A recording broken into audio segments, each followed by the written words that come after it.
few genres have such a big impact on the video game industry but are so criminally underrated as the stealth genre. Aside from immersive sims, I would argue that, even though quite often overlooked, stealth games have left the biggest mark on modern gaming as we know it. No matter where you look, it is almost impossible to find a modern AAA video game that doesn't feature some element of stealth gameplay. Whether it is hiding in bushes, distracting enemies by throwing objects, or simply the crouch button, the DNA of stealth has seeped into every crevice, been injected into every vein, and bonded itself to the medium. Which is why it has always baffled me that pure stealth games have never been financially successful, and they're almost never seen in modern gaming nowadays. If you don't count small indie titles, the most recent AAA pure stealth game, whose sole focus was on sneaking around undetected, was Metal Gear Solid 5, released in 2015.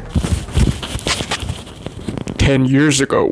For this reason, it's easy to see why the release of Metal Gear Solid Delta has been one I've been looking forward to. Finally, after all these years, an attempt at resurrecting the stealth genre and introducing it to a new audience. And I gotta tell ya, having played the game, maybe they should have let it die.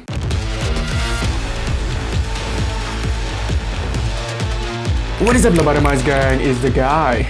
You know, the guy with a super high body count. Bold-faced liar. What do you mean? I've bagged at least 35 women and 10 men. You've never had sex in your life. Sex? Oh. To preface this video, I am not totally unfamiliar with Hideo Kojima's work, okay? I finished Metal Gear Solid 5, Metal Gear Rising: Revengeance, and Death Stranding. Arguably not the most Kojima-like type of games, but this means that I understand where Kojima's coming from and what he's trying to do. With this information in mind, do I like this game? Yes. Do I hate this game? Yes. Is it a good video game? Yes. Is it a bad video game? Yes. Do I care to elaborate? Yes. In fact, in this video, I'll attempt to explain why, despite all odds, Metal Gear Solid Delta is a gun shooting, wound treating, cutscene watching, tortured being, bad guy wrestling, cutscene watching, in-bush hiding, and boob staring, cutscene watching, did I mention cutscene watching? Cutscene watching simulator. Seriously, stop talking and let me play the game, please! Please shut up! Developed and published by Konami, Metal Gear Solid Delta is a third-person stealth action political espionage conspiracy theory mumbo-jumbo video game. It is a remake of the PS2 classic Snake Eater, developed by Hideo Kojima and released 2 decades ago, in 2004. Interesting fact, initially I was quite puzzled to find that they were remaking a third game instead of Metal Gear 1 and 2, so it was quite intriguing to learn that this game, though the 5th entry in the franchise, is the first chronological game. Sorta like the Star Wars situation, only in this case, the prequels were actual movies, whereas this game pretends to be one. Before we dive into this, I just want to point out that this game is 100 gigabytes. Just for comparison, Phantom Pain, a game with a more expansive open world and much deeper gameplay, is only 30 gigabytes. That is less than 1/3 of this bloated monstrosity. I mean, I'm not one of those people to complain about everything. But seriously, what the hell are we doing at this point, huh? Have game developers collectively suffer from amnesia and forgotten about texture compression? Do they not teach optimization at game development college? Or did somebody bring an AK-47 to school that day? And no, I do not care about your precious 4K textures, okay? Unless you're spending every single second of gameplay shoving your face into every nook and cranny looking for something to complain about, I doubt anybody's going to see the extra imperceptible details of your 4K textures, especially when you have to crank the upscaling to the max because the game is too unoptimized to be played without it. Yeah, did I mention that this game is on Unreal Engine 5? That should tell you everything you need to know. And this is not broke boy complaining because he doesn't have the hardware, okay? My hardware is plenty adequate. Just ask your mom.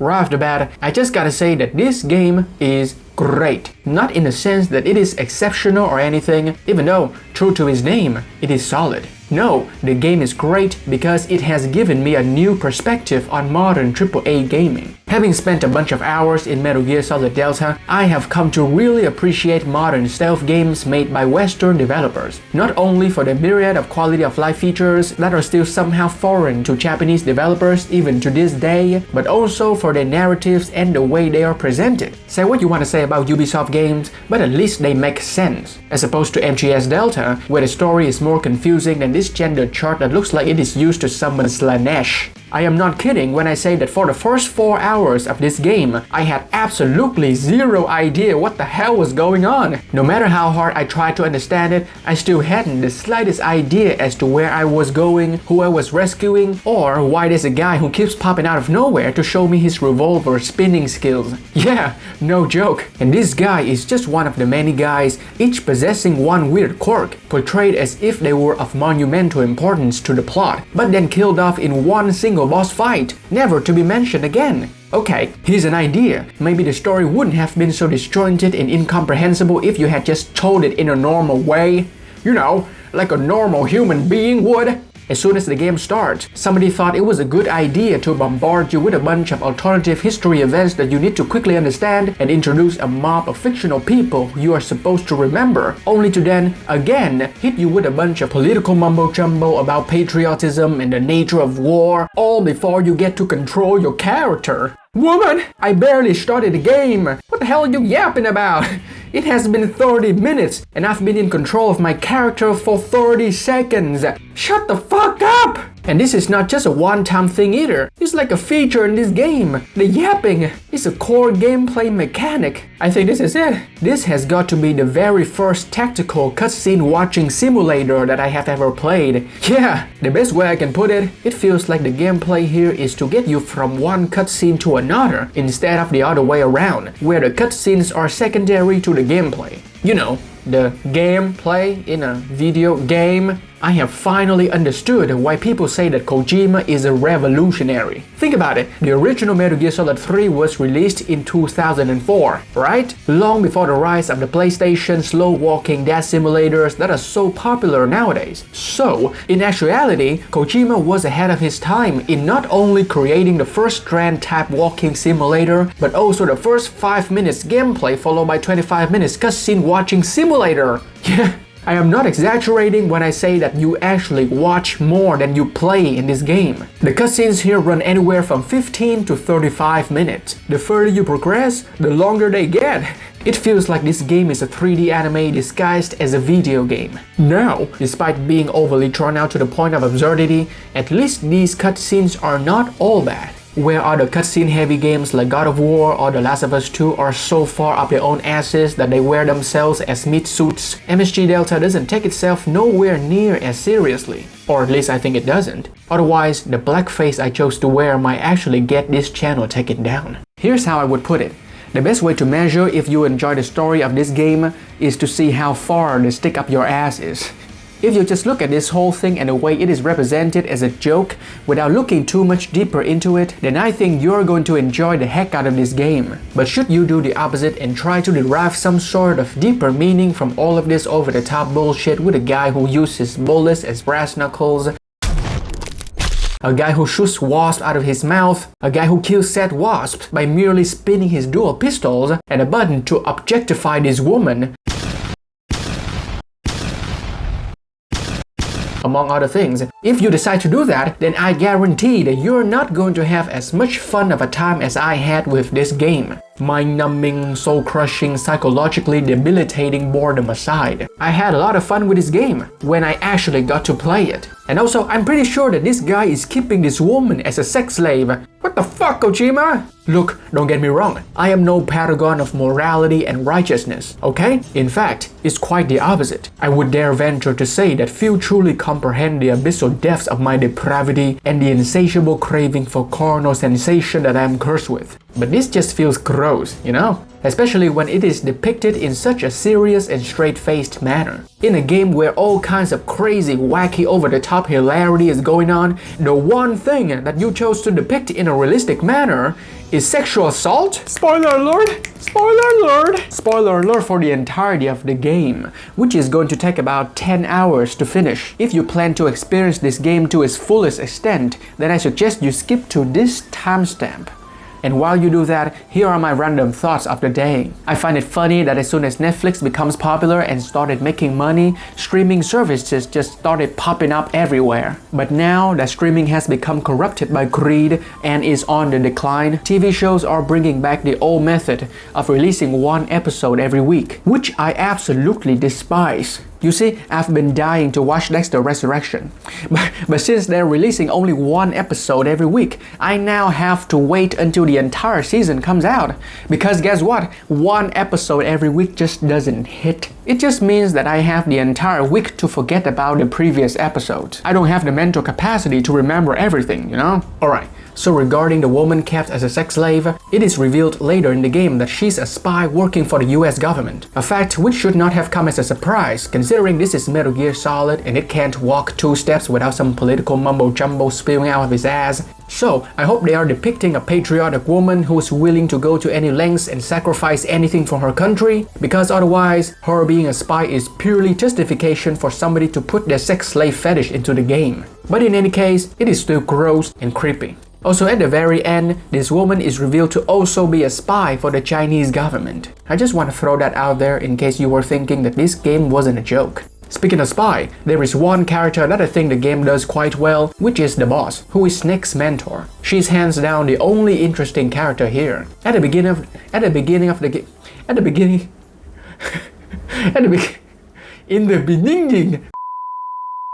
At the beginning of the game, without rhyme, reason, or so much as a single second of build-up, the boss betrays you and defects to Russia. The reason for this betrayal then remains a mystery for the entire game. A mystery which I find to be quite intriguing, and it was the biggest motivation for me to progress through the story. Sure, it stops being intriguing 6 hours in when I realized that she's also a spy for the US government, because every time the woman appears, she yaps about being loyal to the end and sacrificing everything for her country.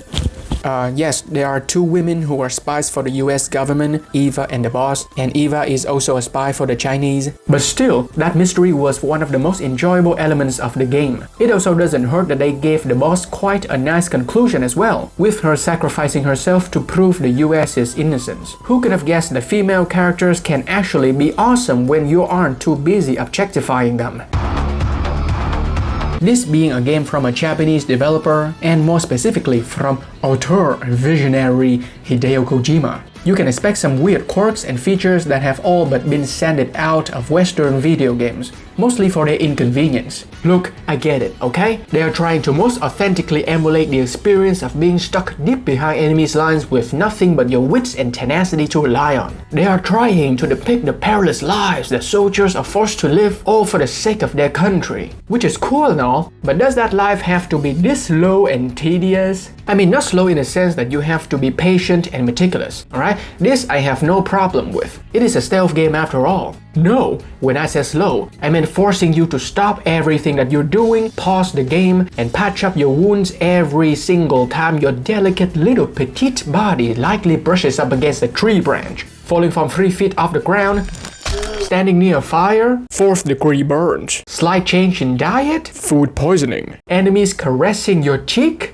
gaping hole. The list goes on. And please, don't tell me that this is realistic, okay? Because on normal difficulty, your character can just tank machine gun bullets while walking menacingly towards the enemies with murderous intent. Snake is basically a Terminator pretending to be human. He gets shot so many times that you think he's a colored youth being apprehended by the police. And it's a shame too, because the game presents you with so many ways to either sneak past enemies or dispose of them entirely. It is actually very cool to have so many fun gadgets and doodads to experiment with. You can use knockout gas, lay claymore traps, hide in a cardboard box, and even distract enemies with an adult magazine. There is even a disguise mechanic similar to the Hitman franchise, where you can walk straight past enemies if you're wearing the right clothing. The possibilities are endless if you're willing to engage with the game's systems. But here's the $1,000,000 question. Why even bother with all of that when Snake can just absorb bullets and regenerate back to full health like he's the freaking Wolverine? Normal difficulty is supposed to be the default experience, right? Realistically, it is the option most people would choose when playing a video game. So don't tell me to change the difficulty when this is the way the developers intended for the game to be. But even if I wanted to change the difficulty, I wouldn't be able to, because difficulty choice is permanent and is locked once it is selected. Look, it might look like that I am being overly negative and hating on Kojima, but I'm not, okay? This is just my personal experience with this game, and unlike many, I have no beef with the man himself. It's quite the opposite really. In fact, I find Kojima to be a genius. This is more than apparent when you take into account the fact that he has found a great solution to one of the biggest problems in stealth games: save scumming. In other terms, loading a quick save as soon as you are detected. Yes, no joke, Kojima himself has found a way to stop save scumming. How is this possible, you ask? Well, in this game, every time you press the save button, this woman appears on screen and just incessantly yaps about random movie facts without rhyme or reason. No context, no correlation, just Kojima's unfiltered thoughts on movies that he has watched. Remember the pre-spoiler section when I just randomly talked about Extra Resurrection? Yeah, imagine that every time you want to save the game. See, I also am a genius. Imagine if I had some funding, I'd be unstoppable. So, subscribe and leave a comment to help me on my path to world domination. I promise, when I take over the world, people who comment will only be subjected to a quick death instead of slavery. And not the fun kind of slavery. So what you want to say about the Japanese? The one thing you can't deny is their ability to create masterpieces when it comes to entertainment. Just look at the impact that classic Japanese anime like Akira, Ghost in the Shell, Cowboy Bebop, Perfect Blue, Gundam, Sailor Moon, etc. have had on Western movies. And we haven't even talked about the other kind of anime yet. However, in contrast to movies, Japanese music works in the opposite way, as in they take whatever's the best of other cultures and put their spin on it, creating a different sound containing motifs and flavors from the music it is inspired by. Same goes for the video game music. Nobody can make epic orchestra video game music like the Japanese. Final Fantasy, anyone? And this excellence of music also fortunately applies to the soundtrack of Metal Gear Solid Delta. Granted that they shamelessly try with every fiber of their being to copy the James Bond title sequence to an absurd degree, but hey, I'm not saying it is bad. If imitation is flattery, then MGS Delta not only wants to be James Bond, but it also wants to be with James Bond. And judging from the way Kojima talks in real life, I say that he wants to be the guy behind the camera. Aside from the music, I don't have much to comment on in terms of sound effects. They have never bothered me much when it comes to video game criticism. Most appropriately funded video game, whether AA or AAA, will feature adequate, if not excellent, sound design. The one thing I will comment on, however, is the voice acting, especially that of the main characters, which sounds like an American guy imitating a Japanese guy imitating an American guy. Not that Bill Hader's voice acting is bad or anything, it is so over the top that Sylvester Stallone would be proud. Listen to me, Eva. We're doing this together. No, you... Eva, I need you. I can't fly the wig by myself. I do understand that over the top is all that Metal Gear Solid does, but Snake is so over the top that he has plummeted down the mountain. Well, not that it's all his fault, considering the dialogue feels like it was either written in Japanese then translated to English, or it's what Kojima thinks Americans sound like. I am not kidding when I say the dialogue is actually quite similar to that of Dragon Age Velguard, in the sense that characters often repeat lines that they have already spoken 5 seconds ago multiple times, as if Snake eats crayons and huffs glue. Good. You're in the tunnel. The ladder at the end of the tunnel will take you up into the mountains. Head down the tunnel and climb up the ladder. Snake, the ladder at the end of that shaft. It's like they're afraid he won't be able to understand anything. You've got to get those wounds treated. Hang in there. All right, let's get you fixed up. Paramedic, we'll talk about that later. First, we've got to get you patched up. Oh, look, I'm not saying that I'm the best at writing, but I am pretty sure I know how normal human beings talk. Screw that, the monster from Tentacle Entanglement has better dialogue than this freaking game, and it's a smut novel. During the process of making this video, I was unsure whether this section should be the main focus instead of the gameplay. Mostly because it feels like the entire point of this remake is to stare at this woman's cleavage in 4K and nothing else. Well, I guess it's only natural to focus on the graphics when there's barely any gameplay in your video game, but I digress. Par for the course for a game on Unreal Engine 5, Ingus Apparatus Substantial Alpha Serpent Digester looks good. It looks like a game made in modern times with modern technology. Not so photorealistic to the point of us being able to see every single pore on the protagonist's face, but still nice enough to be considered impressive. Enough to justify the 100GB SSD space? Well, you tell me.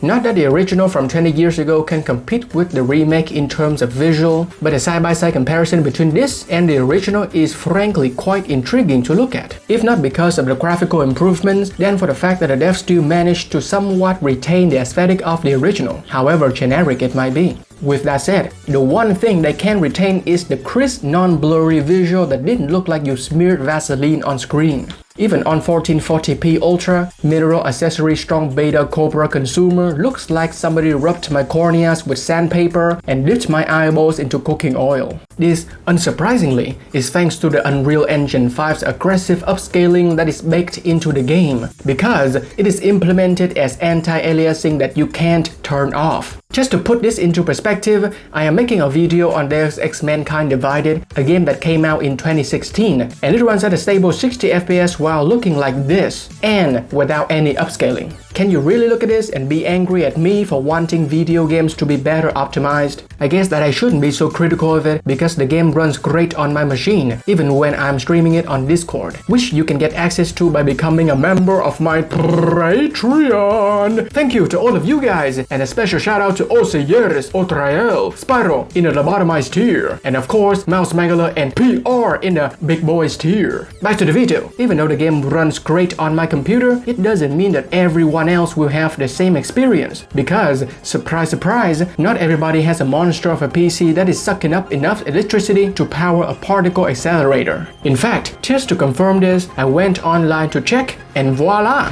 People are indeed having performance problem with this game. Shocker, I know. Should you play Alloy Machinery Rigid Omega Reptile Devourer? Well, that boils down to how much of a creep you are. But in my personal opinion, I love this game. Share this video, subscribe and stay tuned to watch me wallow in unceasing madness. If you don't, this guy will grab your general.